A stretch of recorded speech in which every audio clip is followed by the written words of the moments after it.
Hey guys, it's Kieran from Thrifted Living. Thank you so much for tuning into my channel. Today I would like to share with you garage sale haul number 28. Now this past weekend was a little different because we actually hosted a garage sale. I think my family has only ever hosted one other garage sale before, and so this was our second garage sale that we were hosting. If you've been following my channel for a little bit, and especially if you've been watching my Get Fit videos, you probably know that my mom just moved. So while we were moving her, we were able to go through a lot of stuff and actually purge a lot of stuff in the house. Usually we donate things to the Salvation Army or the Goodwill or a couple other local thrift stores. In my area there's a thrift store called Handy Ups and Downs. That is actually a local thrift store through the Mental Health Association in my area, so we usually like to donate things to the local places first. But this time we decided to actually host a garage sale, which was really fun. Now my city was having a citywide garage sale, so we thought it was a great time to be able to put out some stuff. But since I love going garage sailing and I didn't really want to miss my citywide garage sale, my mom and my aunt actually offered to sit with the stuff at the garage sale. We didn't sell much of anything. I think my mom and my aunt said that maybe they had like 20 people come. I think we might have made like 20 bucks maybe, but still it was a lot of fun. They were able to sit and relax, and it was in our garage, so it was nice and cool for them, and I think they had a really good time. So this week I would like to share a few things with you that I got at garage sales. Okay, so let's just jump into the haul. You guys know how much I love books, and you know how much I love to get books for my classroom, so I was able to find several different books to add to my collection in my classroom, so let me share those with you. The first book I found is called The Night Before Valentine's Day. It is a scholastic book, and as you probably have already guessed, it's along the lines of The Night Before Christmas, and so I was able to find this book at a garage sale. I think I got it for 10 cents. It wasn't very expensive at all, but it's a really sweet book. I'm excited to use this for Valentine's Day, obviously, and I like it because it is set up in a classroom, so when we do celebrate Valentine's Day, I can actually kind of use this and talk about what these kids did and what we will do to celebrate the holiday. The next book that I found is called Autumn Leaves. I really like finding nonfiction text like this because it's important for the kids to be able to look at books in nonfiction and fiction. It does have somebody did write something on the front of it, which is okay. I really like this book because it does have real pictures, which is really nice. I like to be able to show them something fictional and then show them something nonfiction. And I also like this book a lot because I actually just read through it right now. I really like this book because of the descriptors. So it talks about a bunch of different kind of trees, and then it talks about their leaves. So for example, it says, the smoke tree's leaves are shaped like paddles. The stalks of its flowers are so thin and fine that from a distance they look like smoke. So I really like all of those descriptive words. You know, they're shaped like paddles. I like this book because this will be more than just the leaves and talking about fall and autumn, but it'll actually be talking about descriptions and talking about really writing so that your reader can understand what you're saying and draw that picture in their head. So I really like this book. Again, I think this was 10 cents as well. You guys know that I love Mercer Mayer and Little Critter. This book is called Just a Piggy Bank, and I love Little Critter. He is just the cutest. I love having series like this for my kids to look at because they get attached to the characters. They understand what their thought processes are, and they can really start to make predictions about the characters and what they might do in another book. And it's even an opportunity for us to try to write a book in the style of Mercer Mayer with a character like Little Critter. I also have a Little Critter plush that I got at a garage sale. I will link that video above in case you guys want to see that one. I like having a character in a book and an actual plush for them to look at, so then they can make those connections. Here's another book from Mercer Mayer called Good for Me and You, and I'm guessing that it is a book about health. Yes, it is. It's a book about eating healthy and exercising and living a healthy life, and I'm just seeing now that it has stickers inside of it, which is so cute. Oh, I love that. So cute.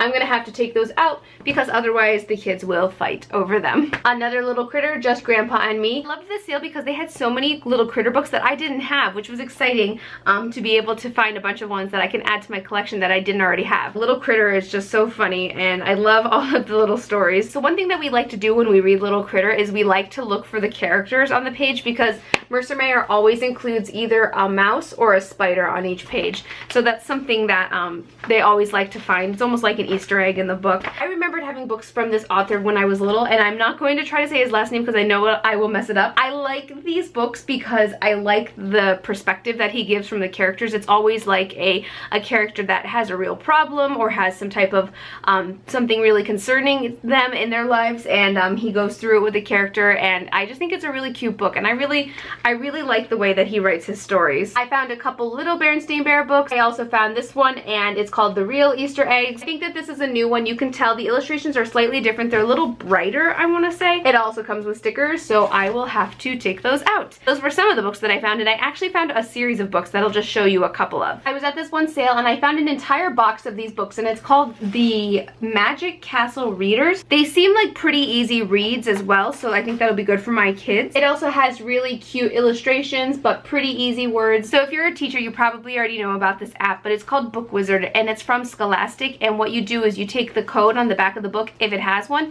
and you can actually take a scan the code like you would at like the grocery store, and it tells you what reading level the book is at. So my school uses F&P, which is Fontes and Pinnell leveling. So it's like A to Z, that like is kind of how we organize our books. It'll tell you what level it is. I also believe that if you don't if it doesn't have a barcode, like this book doesn't have a barcode on it because it's kind of old, you can actually type in some of the words, like maybe a paragraph, and then it'll calculate like the difficulty of the text. So I'm probably gonna do those with these, but I really like them because they have a bunch of different themes, like the bear upstairs. This one is about an astronaut. This one is about shapes. It's kind of hard to tell because I put them in these little bags, but I probably have at least 15 or 20 of these books, so I think this will be great in my classroom. So I am always on the lookout for games and fun things for my kids for my after school program. I run an after school program on Mondays and Fridays, and so I'm always looking for new stuff for them to play with, for them to use, for different books, just everything. I'm always looking for stuff for my kids. So I was able to find a game that I actually played in my childhood, and I can't wait to teach them how to play it. Did any of you play Mastermind? My family loved this game. We seriously couldn't get enough of this game. My sisters and I would play this for hours. It's pretty much just like a game where you create a pattern on the one side. It's kind of hard to see. You create like a hidden pattern on the one side, and then the other person has to guess what your pattern is, and you use these white and these red markers to indicate if you're correct or if you're incorrect, and you just pretty much have to figure out what the pattern is. So I love this game. I think it's really fun, and it's pretty easy, so I think my kids will really enjoy it as well. So a few videos ago, I talked about how E.T. the Extraterrestrial is my favorite movie of all time, and I actually found an E.T. glass, but I had said that I never find anything E.T., and so I was really bummed that I'm always looking for it, but I could never find anything. Last weekend, I was able to find not one, but 2 more E.T. things to add to my collection. I was so excited. I seriously never find anything E.T., and then I found a couple things, so let me share those with you. I love E.T. so much. So this is a puzzle of E.T. It's when Gertie dresses him up as a lady. So I really love this puzzle because I think it's one of the funniest parts in the movie. I'm excited to display the puzzle. I'm probably not actually going to do the puzzle. I'm probably just going to display it in the box. I do have a whole display in my craft room where I have all of my vintage stuff, and so I'm excited to be able to add this to the vintage section. I paid only $1 for it, which I think is a great deal. My second favorite movie is Cinderella. I know it's really weird how I love E.T. and Cinderella, but those are my 2 favorite movies. So at that same sale, I was able to find a Cinderella puzzle as well, so it was funny. I felt like I was leaving with like all of my favorite stuff. It was a very satisfying garage sale, so I was able to get this. I might let my kids play with it. I'm not sure. Let me see how many pieces it is. It's 100 piece. It might be a little too much for them, so we'll have to see if they can handle the challenge. And here is the second E.T. thing I found, this adorable E.T. plush. He is so cute. I can't wait to put him on my display for all of my vintage collectibles. I can't wait to put him on my display for all of my nostalgic collectibles. He actually has like a string that you hang him from something like this. I think he came from like Universal because he is copyright like 2014. So I just think he's so cute. So I definitely saved the best thing for last. So this is a chandelier that I found at a garage sale, and it's so cool. I think this is a really fun piece. Right now you can tell that it's been spray painted like a yellowish color, which I'm not crazy about. So I absolutely love this piece. It definitely needs some work, but we have a couple friends who are electricians that were, fingers crossed, hoping would be willing to help us with this. I really like it because it's gonna have those like fake flame like light bulbs that you can put in it. You can tell that somebody already did try to DIY it and upcycle it into something different. So I just think this is a really fun piece. I can't wait to use this. Sean and I are actually planning on using this in the breezeway, and let me share with you where I'd like to put it. So this is what the ceiling of our breezeway looks like. Right now it's kind of hard to tell, but oops, you can't really see it from there. Way over there, that's the peak of the garage, so this whole space just kind of extends over on top of the garage. And I love the dark wood. I think this is so pretty, in the rafters. I think it's so pretty. So we're hoping to hang it from somewhere maybe from this actual rafter or maybe even up higher. So I think it'll look really, really cool up in the top of the ceiling, and you know, we're gonna DIY to make it a little different. And honestly, even if I can't really get it to work, like actually function like a light, it would still look really cool. Maybe I could get like some flameless candles that I could put in there, you know, some like battery powered things, or you know, something else.